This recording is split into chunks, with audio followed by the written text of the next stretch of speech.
नमस्कार, मैं हूं आपके साथ मयंक। आज 6 जुलाई है। देखिए, तेहरान में अली खामनेई साहब के जनाजे से संबंधित जो रस्में हैं वो अदा की जा रही हैं, लेकिन इसी बीच कुछ डेवलपमेंट्स ईरान में ऐसे हुए हैं जो बड़ी बारीकी से समझना जरूरी है। देखिए, अचानक ईरान की तरफ से खास तौर पर तेहरान के आसपास का एयर स्पेस बंद कर दिया गया। जितने इंटरनेशनल एयरपोर्ट्स हैं वहां से उड़ानें रोक दी गई। अब सवाल यह है कि अचानक ऐसा क्या होता है। देखिए, जो सोर्सेज बता रहे हैं, जो मेरे सोर्सेज बता रहे हैं, ईरान के पास अचानक एक इनपुट आता है कि शायद किसी तरह का निशाना साधा जा सकता है अली खामनेई साहब के जनाजे के दौरान जो लाखों करोड़ों लोग जमा हैं। खासतौर पर ग्रैंड मुसल्ला मॉस्क में जो परिसर है, आप वहां की तस्वीरें देखें, ऐसा लगता है वहां कदम रखने की भी जगह नहीं है और करोड़ों लोग जमा है तेहरान के आसपास। और 24 घंटे, चाहे रात हो चाहे दिन हो, हैदर हैदर के नारे लग रहे हैं। हुसैन साहब को लेकर नारे लगाए जा रहे हैं, अली खामनेई साहब को लेकर नारे लगाए जा रहे हैं। और सबसे बड़ी बात यह कहा जा रहा है, ईरान का बच्चा बच्चा ये मांग कर रहा है कि खामनेई साहब के हत्यारों से बदला लिया जाए, खामनेई साहब के कातिलों से बदला लिया जाए। देखिए, ये खबर अहम इसलिए है क्योंकि इस जनता की जो आवाज तेहरान से उठ रही है, अब ये एक बवंडर बनकर उठ रही है, एक तूफान बनकर उठ रही है और इसने तमाम चीजों पर सवाल खड़े कर दिए हैं। वो जो एमओयू है, अब वो एमओयू असल में मेमोरेंडम ऑफ मिसअंडरस्टैंडिंग उसको कहा जाए तो ज्यादा अच्छा होगा। वो मेमोरेंडम ऑफ अंडरस्टैंडिंग नहीं है, मेमोरेंडम ऑफ मिसअंडरस्टैंडिंग हो गया है। ऐसे में ईरान की जनता का एक गुस्सा इस ओर इशारा कर रहा है कि क्या आगे अब कोई बातचीत होगी, ये मामला फिर मामला जंग की तरफ चला गया है। लेकिन इसी बीच देखिए, जो डेवलपमेंट्स होते हैं, ऐसा बताया जा रहा है कि ईरान के पास जो है खुफिया एजेंसीज की तरफ से कुछ इनपुट्स आए, उसके बाद बड़े फैसले लिए ईरान ने। फटाफट जो है सबसे पहले एयर स्पेस बंद किया गया, एयरपोर्ट्स रोक दिए, एयरपोर्ट्स जो है वहां से उड़ानें रोक दी गई।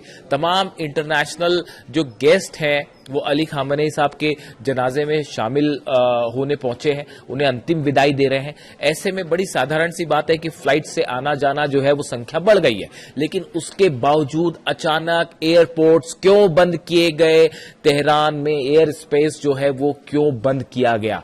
इतना ही नहीं, जहां पर फ्यूनरल से संबंधित प्रोसेस हो रहा है, जहां कॉफिन रखा हुआ है, जहां लाखों लोग जमा है, वहां के आसपास चप्पे चप्पे पर स्नाइपर्स जो है वो तैनात कर दिए गए हैं, यानी कि गार्ड्स गन के साथ तैनात हैं। बताया यह भी जा रहा है कि जो आम जनता जमा है वहां पर, अली खामनेई साहब को आखिरी दर्शन के लिए जाना चाह रही, उन्हें श्रद्धांजलि देना चाह रहे हैं, इस क्राउड के बीच, इस ईरान की आवाम के बीच हजारों की संख्या में आईआरजीसी के गार्ड्स तैनात कर दिए गए हैं सिविल ड्रेस में, यानी कि वो अपनी वर्दी में नहीं है, नॉर्मल कपड़ों में हजारों की संख्या में आईआरजीसी के गार्ड्स तैनात कर दिए गए हैं, क्योंकि इस तरह का इनपुट है कि इस गैदरिंग को निशाना बनाया जा सकता है। देखिए, भले अमेरिका की तरफ से हमला ना हो सकता है इजराइल की तरफ से कोई एयर स्ट्राइक ना हो, फाइटर जेट से हमले ना हो, लेकिन उसके बावजूद इस गुस्से के बीच अगर कोई धमाका हो जाता है तो उसका परिणाम सीधा यह होगा कि अमेरिका के साथ बातचीत रुक जाएगी और मामला जंग की तरफ आगे बढ़ जाएगा। अब यहां पर जंग कौन चाहता है? कौन चाहता है कि यहां पर जंग हो और कौन ये कोशिश कर रहा है कि अमेरिका और ईरान की बातचीत रुक जाए? बार बार ये आरोप लग रहे हैं कि इजराइल के प्रधानमंत्री नेतन्याहू कतई नहीं चाहते कि ईरान और अमेरिका के बीच किसी तरह का समझौता हो, मोसाद नहीं चाहता कि समझौता हो। शायद ऐसे इनपुट्स आए हैं कि कई मोसाद के एजेंट्स, और अगर मोसाद के एजेंट्स ना भी हो, ऐसी स्थिति में कई एजेंट्स ने एंटर किया है ईरान में, तेहरान में, जो कि इस गैदरिंग के दौरान ह्यूमन बॉम्ब की शक्ल में, यानी कि फिदाइन बन के हमला कर सकते हैं। देखिए, कुर्दिश जो लड़ाके हैं, जो इराक वाला बॉर्डर है, वहां पर ऑलरेडी तनाव है और वहां पर बड़ी संख्या में ईरान ने अपनी सेना तैनात कर रखी है कि उस बॉर्डर से कोई अंदर ना आ पाए। और एक बड़ा सर्च ऑपरेशन चल रहा है पूरे ईरान में। देखिए, एक तरफ तो जनाजे से संबंधित जो है प्रोसेस, जो रस्में हैं वो अदा की जा रही हैं, लेकिन इस बीच ईरान की सेना बड़े ऑपरेशंस में जुटी हुई है। एक एक संदिग्ध को तलाश किया जा रहा है, घरों की तलाशी ली जा रही है कि कहीं कोई हथियार तो अंदर नहीं लाए गए हैं, एक्सप्लोजिव तो नहीं लाए गए हैं, और किसी तरह से कोई जनाजे में जो जुलूस है इसको कहीं पर निशाना बनाने की कोशिश तो नहीं है। अब ये इनपुट्स क्या आए अचानक ईरान के पास, क्यों एयर स्पेस बंद किया गया और क्यों उड़ानें रोकी गई, इसको लेकर तमाम जो है वो कयास जारी है। थोड़ा वक्त लगेगा एग्जैक्ट सिचुएशन सामने आने पे। देखिए ये तो है ही कि भाई सुरक्षा है, सुरक्षा के कारणों से इस तरह के फैसले लिए गए, लेकिन जो मेरी जानकारी है वो बता रही है कि ईरान के पास बड़े स्पेसिफिक अलर्ट थे कि हमला हो सकता है और इसी आनन फानन में ये फैसले लिए गए। इतना ही नहीं, तेहरान के आसपास बड़ी संख्या में एयर डिफेंस सिस्टम भी एक्टिवेट कर दिए गए। यानी देखिए जो इनपुट है असल में उसमें बताया जा रहा है कि ड्रोन स्ट्राइक्स का खतरा है, कि जहां पर ये गैदरिंग है वहां पर ड्रोन से हमले हो सकते हैं, इस तरह की खबरें।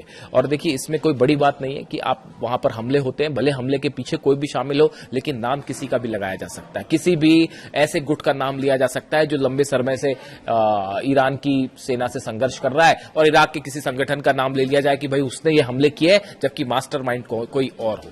इस तरह के इनपुट्स के बाद ये सुरक्षा की गई है। इसके अलावा देखिए दो अहम खबरें हैं जो बड़ी गौर करने वाली है और कोरिलेट करने वाली है। एक तो आगे बढ़ने से पहले एक बात और, ईरान की जो सेना के कमांडर इन चीफ है मेजर जनरल आमिर हातमी, इनकी तरफ से एक बार फिर बयान आया है। उन्होंने 2 दिन पहले ये बयान दिया था, कल उनकी तरफ से फिर बयान आया है कि अली खामेनी साहब के हत्यारों से बदला लिया जाएगा, उन्हें कतई माफ नहीं किया जाएगा और जहन्नुम से खोज के निकाला जाएगा और उन्हें सजा दी जाएगी। उन्होंने ये भी कहा कि मैंने ईरान के सुप्रीम लीडर मुस्तफा खामेनी साहब से मुलाकात की है और ईरान की जनता का ये रुख जो है, ईरान की जनता की जो राय है, ये उनको बताई है कि जनता डील नहीं चाहती, अली खामेनी साहब के हत्यारों से बदला चाहती है। आप तेहरान की तस्वीरें देख लीजिए, करोड़ों लोग हाथ में बैनर्स लेके खड़े हैं जिसमें रिवेंज रिवेंज लिखा है, बदला लिखा है, डोनाल्ड ट्रंप को निशाना बनाओ ये लिखा हुआ है। पूरा ईरान इस समय गुस्से से उबल रहा है और अब इस गुस्से ने बहुत कुछ बदल के रख दिया है।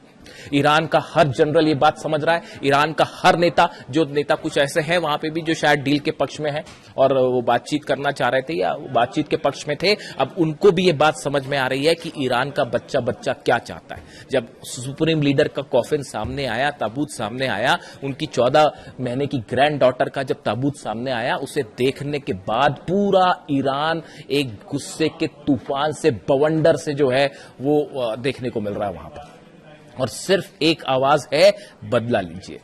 ऐसे हालात में ईरान के सेना के प्रमुख का ये बयान आना कि जहन्नुम से भी खोज के निकालेंगे हम जिन्होंने हत्या की है अली खामेनी साहब की, उनको शहीद किया, उनसे हम बदला लेंगे, ये अपने आप में बहुत बड़ा बयान है। और दूसरी बार ये बयान आया है, एकदम से सिक्योरिटी बढ़ा दी जाती है, एयर स्पेस बंद किया जाता है, सेना के जो चीफ है वो इस तरह का बयान देते हैं।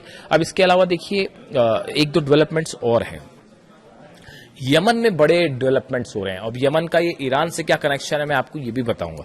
वहां पर जो हूती विद्रोही हैं, हुतीज जो है, ये लगातार वहां की जो सरकारी सेना है जिसको सऊदी अरब की बैकिंग है, उनसे हूती की आर पार की जंग शुरू हो गई है, लड़ाई शुरू हो गई। और हम पहले हूतीज की तरफ से स्ट्राइक की गई, उसमें बताया जा रहा है कि करीब 30 सेना के जवान जो है मारे गए। ये सेना के जवान जो हम कह रहे हैं, ये हूती की सरकार की सेना, जो कि अमेरिका जिसका समर्थन करता है, सऊदी जिसका समर्थन करता है, उस सेना के बताया जा रहा है कि करीब 20 से 30 जवान जो है वो मारे गए। उसके बाद एयर स्ट्राइक की गई हूतीज के ऊपर, जिसमें काफी बड़ी संख्या में हूतीज के लड़ाके जो है वो भी मारे गए। ऐसे हालात में अब वहां की सेना और हूती आमने सामने है, दूसरे शब्दों में सऊदी अरब और हूती आमने सामने। हमने देखा था कि पिछले 1 दिन पहले ही जो है वो हूती की तरफ से ये बात कही गई थी कि सऊदी के जितने हवाई अड्डे हैं वो हमारे निशाने पे है और बैलिस्टिक मिसाइल से हम सऊदी के हवाई अड्डे उड़ा देंगे। देखिए उसके पहले जो ये तनाव बढ़ा, उसके पहले एक खबर इस तरह से आई कि एक ईरान का प्लेन है जो कि सना में, यमन की कैपिटल में लैंड करना चाह रहा था। इसमें करीब 200 से 250 ऐसे लोग थे, यमन के नागरिक थे जो अलग अलग देशों में फंसे हुए थे, जो बीमार थे या कहीं फंस गए थे, उनको लेकर ईरान का ये प्लेन सना पहुंचा था। लेकिन हुतीज का आरोप यह है कि सऊदी के एक फाइटर जेट ने इस प्लेन को रोकने की कोशिश की और इस प्लेन को लैंड नहीं होने दिया। इस तरह की कोशिशें की गई, जिसके बाद हूती की तरफ से ये वार्निंग आई कि हम सऊदी का जो जितने एयर बेसेस हैं वो और जितने एयरपोर्ट्स हैं वो हमारे निशाने पर है। और बताया जा रहा है कि एक मिसाइल भी दागी गई इस प्लेन के ऊपर हुतीस की तरफ से। ऐसा इस तरह के भी खबरें हैं कि सऊदी के जो फाइटर जेट्स थे उसके ऊपर हुतीस ने मिसाइल भी दागी। अब देखिए ये अचानक ऐसा क्या होता है कि हुती और सऊदी के बीच तनाव इस हालात में पहुंच जाता है कि जंग वाली नौबत आ जाए। इसकी एक बड़ी वजह है, आप इसको कोरिलेट करके देखिए। रूस का जो डेलीगेशन आया था अली खामेनी साहब को श्रद्धांजलि देने के लिए, उसमें दिमित्री मेदवेदेव शामिल थे जो कि वहां की जो सिक्योरिटी काउंसिल है उसके उपाध्यक्ष हैं। और दिमित्री मेदवेदेव मतलब पुतिन, जो मेदवेदेव कह रहे हैं मतलब पुतिन कह रहे हैं। मेदवेदेव की तरफ से यह कहना कि ईरान के पास एक थर्मो न्यूक्लियर हथियार है, जिसको उन्होंने हॉर्मूज को कहा कि हॉर्मूज जो है वो थर्मो न्यूक्लियर हथियार है ईरान का। इसके साथ ही दिमित्री मेदवेदेव ने बाब अल मंदाब का भी जिक्र किया। ये बड़ी गौर करने वाली बात है, बाब अल मंदाब का जिक्र उन्होंने क्यों किया और क्या उसके बाद ही हुती और अरब के बीच में तनाव और जंग वाले हालात बढ़ गए। ये बड़ी गौर करने वाली बात है। देखिए बड़ी मात्रा में बाबल मंदेब से जो है वो इंटरनेशनल ऑयल जो है वो सप्लाई होता है। अगर हॉर्मूज के साथ बाबल मंदेब को भी बंद कर दिया जाए, जो कि हुती कभी भी कर सकते हैं ईरान के इशारे पे, ऐसे में एक बार फिर बड़ा एनर्जी क्राइसिस खड़ा हो सकता है। हॉर्मूज को लेकर खबरें जो है वो मैंने आपको पहले ही बताई हैं। हॉर्मूज में बड़ी संख्या में ईरान ने अपने स्पेशल गार्ड्स तैनात कर दिए, छोटी बोट्स तैनात कर दिए, नए जहाज वहां भेज दिए गए हैं और ऐसा बताया जा रहा है कि डिफेंस सिस्टम वहां लगा दिए गए हैं। शायद वहां पर भी किसी ऑपरेशन का अंदेशा है ईरान को। यानी एक तरफ जनाजे का प्रोसेस चल रहा है, दूसरी तरफ जंग की जबरदस्त तैयारी चल रही। तो हॉर्मूज में देखिए कल 6 जहाज ऐसे थे जो कि क्रॉस करना चाह रहे थे यमन के पास, ईरान की सेना ने उनको रोक के वो अपने रास्ते से ही उसको पार करवाया। यानी ईरान की सेना ने अभी भी पूरे हॉर्मूज जो है वो ईरान के कब्जे में, परिंदा भी वहां पर नहीं मार सकता। अब बाबल मंदेब, अचानक ऐसा क्या हुआ कि हुती और अरब के बीच में तनाव बढ़ गया और बाबल मंदेब बंद करने की जो है वो खबरें सामने आने लगी हैं कि कभी भी ईरान और हुती जो है वो बाबल मंदेब बंद कर सकते हैं। आप देखिए रूस में क्या हो रहा है। रूस में 100 से ज्यादा ऑयल रिफाइनरीज, बल्कि अब तो 110 हो चुका है नंबर, 110 ऑयल रिफाइनरीज पर, ऑयल के ठिकानों पर, एनर्जी स्टेशंस पर हमले हुए हैं पिछले 15 दिनों के अंदर। रूस में ऑयल जल रहा है, तेल के कुएं जल रहे हैं, रिफाइनरीज रूस की जल रही हैं। ऐसे हालात में जब रूस के तेल में आग लगेगी, बड़ी साधारण सी बात है, यूक्रेन अपने दम पे जंग नहीं लड़ रहा, अमेरिका और यूरोप के हथियारों के जरिए ये जंग लड़ रहा है। डोनाल्ड ट्रंप भले ये कहते रहे कि मैं रूस और यूक्रेन में जो है समझौता करवाने की कोशिश कर रहा हूं, लेकिन हकीकत यह है कि ये हमले डोनाल्ड ट्रंप और अमेरिका के इशारे पर हो रहे हैं। तमाम दुनिया के एक्सपर्ट इस बात को कह रहे हैं। ऐसी सूरत में अगर रूस का तेल जलेगा तो क्या अरब के देशों में संकट नहीं आएगा? अगर वहां आप दबाव बनाएंगे, इस बात को समझिए, तो उसका सीधा असर अरब में भी देखने को मिलेगा, बाबल मंदेब और यमन में भी देखने को मिलेगा, हॉर्मूज में भी देखने को मिलेगा। बताया जा रहा है रूस के बीच में और ईरान के बीच में इन हालात में भी जब जनाजे की प्रोसेस चल रही है, एक बड़ी बैठक हुई है। दिमित्री मेदवेदेव उसमें शामिल थे, ईरान के बड़े अधिकारी शामिल थे, संभवतः IRGC चीफ भी शामिल थे उसमें, अहमद वाहिदी साहब भी शामिल थे, जोलकद्र साहब भी शामिल थे,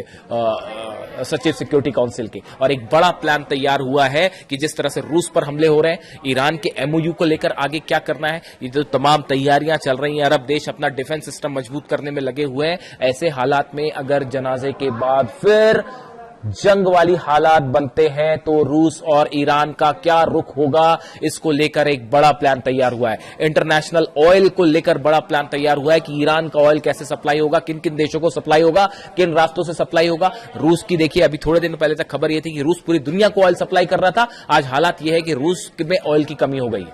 ये बड़ा प्लान चल रहा है, समझिए इस बात को। बात सिर्फ ईरान तक नहीं सीमित है, ये एक पूरे रीजन में एक बड़े प्लान के तहत ये सब कुछ हो रहा है। और ईरान पे कब हमले किए जाए, कब तनाव बढ़ाया जाए, कब हॉर्मूज में हमले किए जाए, ये एक बड़े सिनेरियो का एक हिस्सा है, प्लानिंग के तहत ये हो रहा है। और इसी वजह से अब बाबल मंदेब के बंद होने की जो है वहां पर हालात आ गए। ऐसे में ह्यूतीज और अरब के बीच में क्या होता है, इस पर नजर रखने की जरूरत है। खामेनी साहब के जनाजे से संबंधित तमाम प्रोसेस जो है वो जारी है, रस्में अदा हो रही हैं, आप देख ही रहे। पूरे ईरान में जबरदस्त गुस्सा देखने को मिल रहा है इन हालात में जो एयर स्पेस बंद किया गया है, और खासतौर पर एयरपोर्ट से जो टेक ऑफ रोके गए और लैंडिंग रोकी गई, स्नाइपर्स तैनात कर दिए गए। ये शोर इशारा कर रहे हैं कि एक तरफ ऐसा लग रहा है ऊपर से कि सब कुछ ठीक है, लेकिन ऐसा है नहीं। लेबनान पर लगातार हमले जारी हैं, गजा में हमले जारी हैं, सीरिया में हमले जारी हैं, जो इस बात को बता रहे हैं कि एक बड़ा तूफान दस्तक दे रहा है। जो भी अपडेट होगा आप तक पहुंचाऊंगा। Thank you so much.